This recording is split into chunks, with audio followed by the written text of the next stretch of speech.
Howdy, welcome back to the top 10 albums of August 2024, the best of 2006 and 2007. Today we'll be taking a look at number 3, The Black Parade by My Chemical Romance, released in 2006. Man oh man, where to even begin with this record? Whenever I decided to lump in 2006 with 2007, I had this album circled in red marker. This was one I've been waiting to get to for quite some time, much like a lot of records on this list. Just been waiting to talk about them. So let's not wait any longer and let's get into it.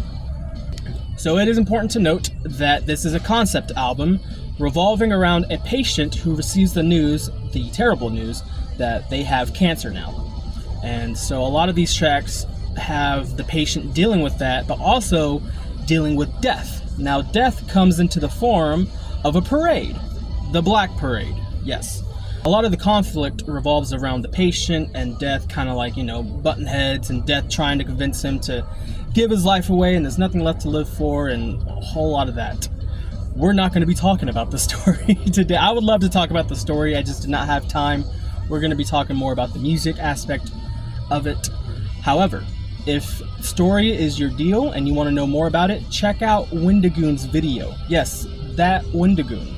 He released a Black Parade video before he even hit 50,000 subs. It was a while ago, but check that video out. As always, he does a fantastic job. And yeah, nothing more to say. If you want the story, just check out the video. So without further ado, let's get into the music side of things. Now, if you've been following the top 10 for a while, you know that I have triple threats. Well, triple threats doesn't really roll off the tongue, so I'm trying to find a different name for it. So I've been working with either my top 3 or my top tunes. So we're going to try top 3, see how that works. So my top 3 for the album will be Teenagers, House of Wolves, and Dead. You have to say it like that because there's an exclamation point. Those are my 3 favorite songs, and we're going to talk about a couple of them today. Let's see how it goes. The amount of time that has gone by without me talking about this band is honestly criminal. We'll put the handcuffs away because we're taking a look at the one and only My Chemical Romance and what many would consider to be their greatest work, that being The Black Parade. I will argue with you if this is your number 1. The setlist is just that damn good. Let's talk about the setlist real quick. So if you listen to the album how it was originally released, you're still going to have a awesome time, no doubt about it. But if you listen to the album the way the story was meant to be, it changes the game entirely. July has proven to be a highly emotional month, and this band does not fucking help in that regard. That does mean that these songs gradually just hit harder each time you play it. You're a wreck by the 5th listen, but man, is it worth it. How much though? Y'all already know.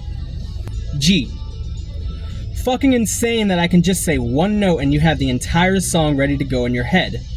Rough to translate through text, but if you go up to any piano and play that note, anybody who has ever accepted the wrong order at a fast food joint simply to not be a burden will turn their head so quickly. That's trauma, baby. If you have not figured out by now, I am of course talking about the almost title track, Welcome to the Black Parade.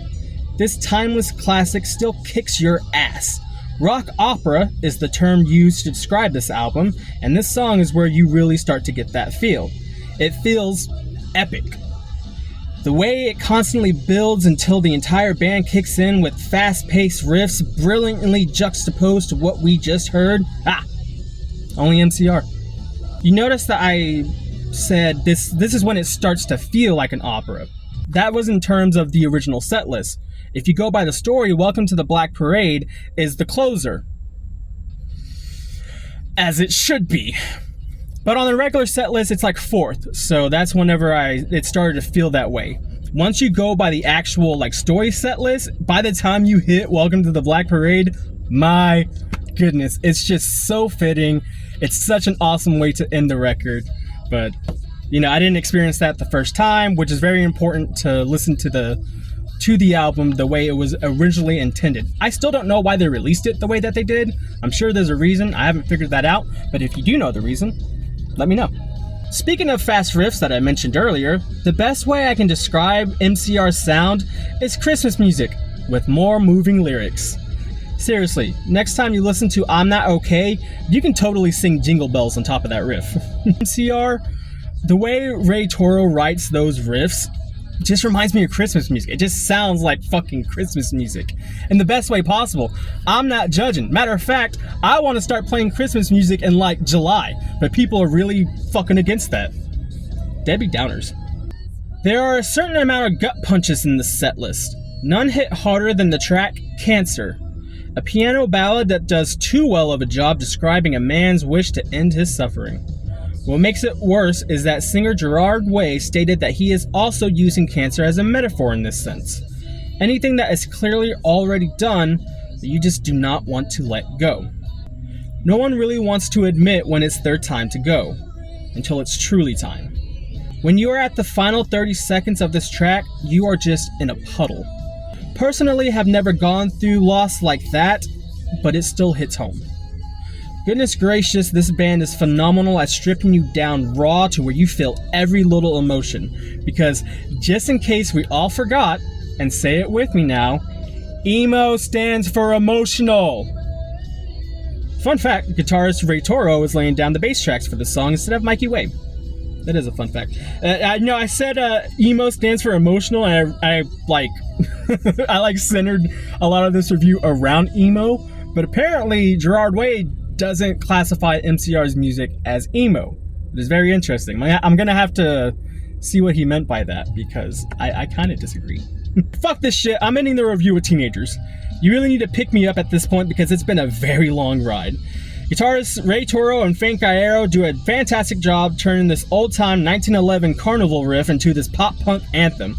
For real, if you play this guitar riff on a honky-tonk, and 10% faster, the Ferris wheels start to appear. They might even be on fire, so watch out. Drummer Bob Breyer uses the toms to great effect in the intro right before kicking into the infectious chorus. During the solo, Bob starts to chill on the ride bell for a bit, and when I tell you that bell sounds crisp as fuck, believe me. This album is so fucking awesome. What more do you want me to say? What more can I say, honestly? This is just good shit. No way around it. It feels like one of those cultural milestones that you just gotta listen to at least once. This is what Ray said about how he wanted the album to feel in retrospect. Quote, something that 20 or 30 years from now, parents could play for their kids and say, this is what I was listening to when I was your age. Check it out. It's still cool. As I said, those are the words of Ray Toro as he is explaining how they wanted to give this album a timeless feel. Making an album with the intention of it being a classic is as hard as it is challenging, but these gentlemen did a superb job of doing just that. So long as the sun rises in the morning, the Black Parade will live on as one of the greatest achievements in music history. Listen to it in order, out of order, in a car, in a box, doesn't matter. You're gonna have one hell of a time. A fantastic album from start to finish, no matter the way you listen to it. And that's such a striking thing that you can listen to this record out of order, in order, randomized, and it's still gonna kick fucking ass. That's awesome. Had I listened to the correct order when I first started listening to this, and I got an idea of how I wanted to present this review, this had every possibility of being number one. It is that good. Especially when you take every aspect of this album, the story, the music, everything involved. What more can I say? Honestly, what more can I say? Let me know what you think about the Black Parade. Should it be lower? Should it be higher? Would you not place that at all? Let me know. Tomorrow we're going to be taking a look at number 2, and the hint for that is, I don't know, what's one of the most famous games on Xbox? You remember. I think it was something 3. But we're talking about 2. That was an awful hint. Y'all be awesome. I gotta go. Yeah, take care and stay tuned.